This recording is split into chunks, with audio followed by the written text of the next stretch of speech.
Thanks for watching Afternoon Live.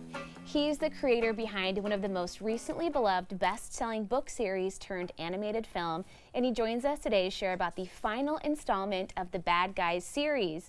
We welcome author and illustrator of the newly released The Bad Guys in One Last Thing, all the way from Australia, Blabey. Thanks so much for joining us.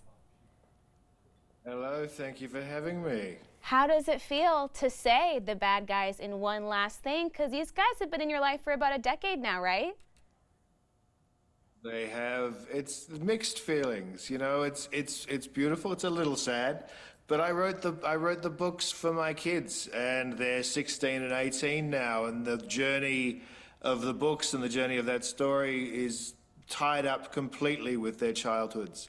So, and I always intended to finish at episode 20. I had this whole story planned out. This ending was planned years ago. So, yeah, it's a beautiful thing, and I like the fact that I've kind of finished it on my own terms. I love that. That is so cool because your books are famous for having cliffhanger endings. So you must have had a lot of pressure when you knew this was going to be the final one. Are we going to tie up a bunch of loose ends here?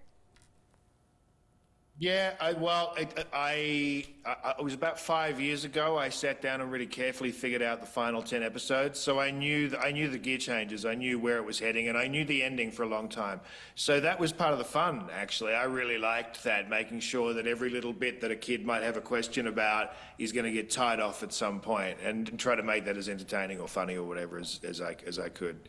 But it feels like a dream now. Actually, it was a beautiful experience. It was the most extraordinary 10 years of my life. And then, of course, with the movies, that it just became utterly surreal. There's the new one next year. The Bad Guys 2 is out in August, and I saw it the other day. It's insanely good. It's such a good film. That is so cool. I mean, the cast is beyond incredible, and I know the first one was such a hit, and it sounded like you had a wonderful time working on the production too. I did. I've been lucky enough to be executive producer on the first one and now the second, and the team at DreamWorks. There's a perfect marriage, I think, between the material that came from my books and the sense of humor, the tone of it, and what they are really great at as a studio. And I got a beautiful series of text messages from the team yesterday. They were all sitting there reading their copies of episode 20. It was really, really good. It's been quite a dream. That really sounds so magical. So what's it like for you? Because I have an 8-year-old who I think knows about the film, The Bad Guys, before the books. What is it like for you that knew younger kids that experience it that way? I think that's well, my job, I thought, on the first film, what I always felt was my gig on that was to preserve the tone and the characters and make sure that they were true. In terms of the story that the movie told, that didn't really bother me so much, as long as the characters were my characters and the sense of humor was the same. The fact that they did that so perfectly, I think the two intertwine absolutely. So if kids discover the movies first and then find the books, or vice versa, it works either way, and they exist like parallel universes for me in the most lovely way. It is cool that you can experience both and, yeah, understand the tone and who the characters really are so seamlessly between the different media. And what about your other franchises? I mean, Pig the Pug and Thelma are so popular, and they're busy too.